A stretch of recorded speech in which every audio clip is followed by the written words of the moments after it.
Welcome to Win the Day from Back to the Bible. I'm your coach, Pastor Nat, and today we're going to talk about the power of our words.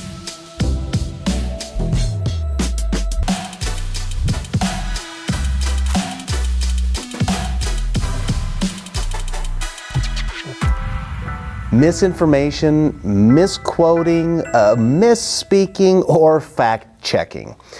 These are all words that are part and parcel with speaking from a position of authority today. Our words are always under fire and under scrutiny, but never in such a quick fire and quick judgment mode as we see today, and again, especially for those of authority and influence. And though these terms and words are new, the power and influence of words is not.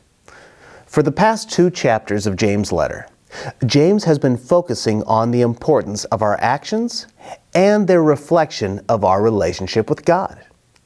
Now, James is going to shift from actions to our words. Here is how James begins in James chapter 3, beginning in verse 1. Not many should become teachers, my brothers, because you know that we will receive a stricter judgment. For we all stumble in many ways.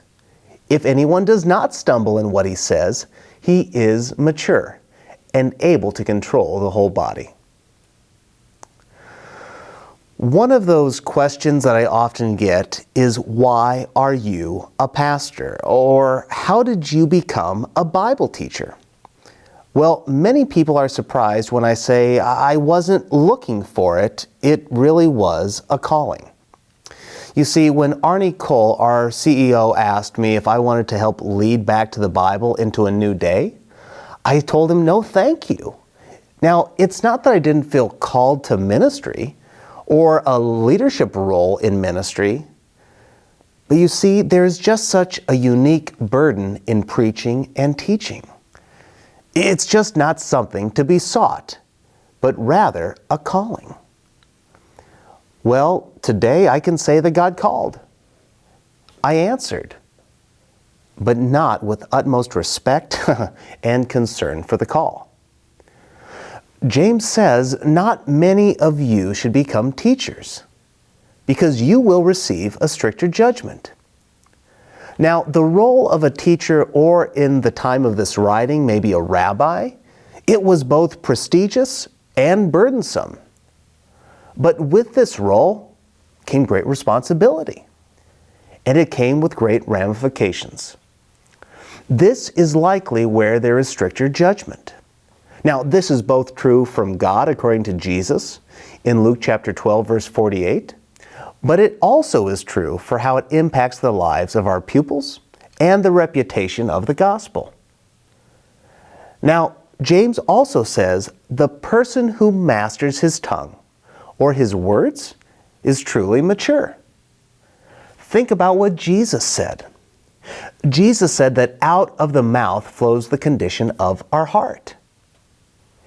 If our spirit is corrupt, our mouth will expose us.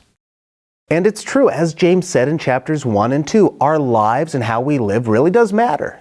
But today James is saying that our words greatly matter. Everyone's words. And as James is pointing out, leaders, your words matter because of the influence that they carry. So that's why this is my challenge for you today. I want you to do a heart check. I want you to discover what is going on in your heart. Maybe you seek to be a teacher of the Word. I have to ask the question, why? Do you desire to lead in ministry? I ask the same question, why? Then just think about the words that come out of your mouth today. What do they reveal about you?